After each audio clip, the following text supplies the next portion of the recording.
Hey everybody, Tim Horn for Breaking News. We're here today as part of our series of interviewing young people from other parts of the world that we don't know that much about, or we may be not hearing the whole story. Well, today we have Yuri Terekov, and he is from Russia. Russia! We hear a lot about Russia. I don't know how much of it's the truth, but we're going to find out today. Yuri, welcome. Yuri's 29 years old. He graduated from university some time ago. And he's a political activist in Russia, and he's also about to become a member of the Free Russia Forum. He'll tell us more about that. But first, a couple of questions. So, you've seen Russia make some changes in your lifetime. Yeah, when did everything switch over? How long ago was that when Gorbachev, the perestroika thing happened? When was that? It seems not that long for me, or maybe for you, but for Yuri, it's probably just before he was born. Well, it all started in 1985, yes, when Gorbachev came to power. So, and it ended up with the breakup of the Soviet Union Yes. and like establishment of a new Russia, a new Russian constitution in 1993. So I was born in 1990, so I was pretty young. But to- you talked to your parents, to I'm sure your remember that parents, stuff. and a lot of Yes, people were yes. still fresh out of it, and they talked to you about the differences. And Yes. what are the differences between what it was in the USSR and the way Russia as an independent nation is today? How has that affected people on the ground, the Russian people themselves? Oh, it's impacted like them like tremendously, right? So under the communists, you were not able to like buy some stuff like just freely on the free market. Just you could not buy like, for example, a pair of jeans. It was like just impossible. You have to like stay in line, so buy it on the black market. You could not travel abroad, just you could not. So only like a few people could like who had like these passports. Um, So you had to have connections to be able to travel abroad. Yes, exactly. Um, what else? And today, I mean, can you just travel freely? Yes, yeah, yes. You can now you can travel freely. Absolutely, no problems. That's good. Yeah, yeah. You can. You should apply for a visa, like to visit certain places, like the U.S. Sure, you have to have But visas. still, it's not that hard. So economically, there's some more freedoms. What about as far as regulations, rules, education, controlling or interfacing with your government? Did that change from what it was before Gorbachev and everything that happened? And what's it like today? Well, I think it's more complicated because I think in the 90s, in the beginning of this millennia, we had like a lot of like freedom of expression, freedom of like economic freedom witnessed. But nowadays, in the like in recent maybe like 10, 15 years, we see the opposite trend. So So the trend is to be getting more controlled, more like what it used to be before you were born. no, actually, we still like have like much more like freedoms than in the Soviet Union, of course, but less than like in the 90s or like in the beginning of this millennium. Give us an example. Uh, like freedom, like internet freedom, like freedom of speech.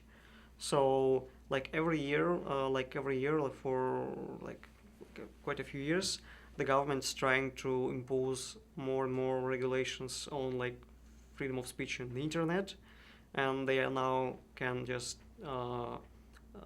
send you to jail for like some posts on Facebook, Hmm? for like some tweets. It's happening right now, and it all started with those notorious anti-hate speech laws, which were like first introduced like I think in the end of the 90s. That sounds like here. Exactly. The first purpose was like just to somehow to ban like this far right radicals, like now far right nationalists, somehow. But then this they call it like incitement of hatred, right? So, but then this legislation became like to expand. It started to include more and more groups into this. Like you cannot like incite do like say bad things about not only like, for example, other like races or ethnicities, but also like some social groups. For example, the members of the ruling party. Oh yeah, that's a It's big also- that's it's a big important It's a group. big social group. Yeah, yeah. And that's what we're starting to see here, of course. yeah. We're starting to see it, the noose tighten, Mhm. and it's like if you say something against, unfortunately, it sounds like the Nazi Germany. You know, Mhm. it became there that you couldn't say anything against the Nazi Party. Mhm. That was verboten, and it sounds like a similar thing. That we're afraid it's going to happen here. We call it PC. You know, Yes, I know.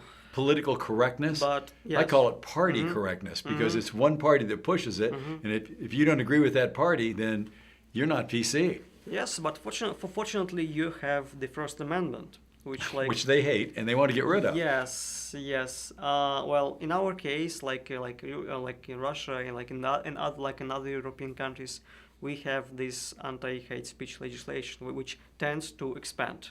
hmm Well, so Yeah.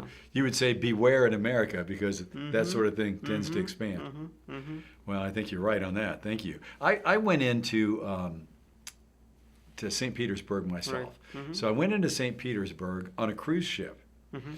And I've traveled all over the world and just gotten off a plane or a boat or whatever. And one of the things that happened there, I've never had before or since. So they announced that you couldn't get off the boat. You could not get off the boat and even stand on the pier where the boat was docking unless you had a certified agent with you. You had to be somebody with you. You couldn't just get off the boat yourself. And our boat dock in St. Petersburg was way out. It was, you could see buildings like on the horizon, Right. but it was way out in the middle of nowhere. Don't know Mhm. why, but we were there. But they wouldn't let us get off. But what year was it? It was about 5 years About ago. 5 years. Well, I think nowadays they allow like people like if you're traveling in a cruise, but you can like go. It's possible, I think, without like an accompaniment. Yeah, well, it must have changed because back Mhm. then it wasn't that long ago. So Yeah. I just Hmm. wondered if it was still that way or what that meant. or Well, I'm not sure. I'm not it just sure. a lot of us got upset about it. We were going to the Hermitage, Mm, and that was okay. yeah. Because you got escorts, certified buses, and Mhm. all that stuff, and that was interesting. And I also managed to fly from there Mhm. down to Moscow, Mhm. and that was fascinating going to Moscow.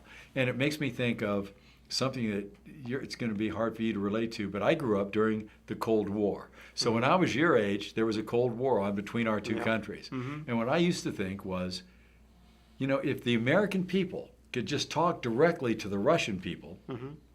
we wouldn't have a Cold War.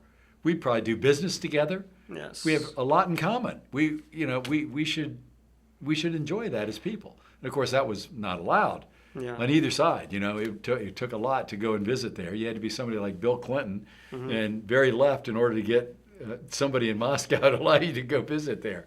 But But I yeah. must say that I would like to add something. One No, thing that please. I think that there is virtually no popular like anti-Americanism in Russia, like in some like Middle Eastern countries, even like in Turkey, which is like NATO, like ally. But still, like I saw this. They really have kind of anti-American, like popular anti-Americanism. Like we don't have such a thing in Russia. Yeah, I certainly On a didn't large get scale. that feeling when I was visiting there and the times I've gone. But I can't, I have to apologize for Mhm. our country because until this hoax thing that we've gone through recently, Mm-hmm. there wasn't that sort of animus between Americans and Russians either. But we've had obviously a political party here that's pushed that. And I guess I'll have to apologize for that. But it was a ruse, and I think it's come out now that after the studies have been done, Mhm. that it was a hoax. Do you have any comments about that? Since Russia was, the crux of it? Well, you mean this collusion stuff? Yes. Yeah. Well, I think that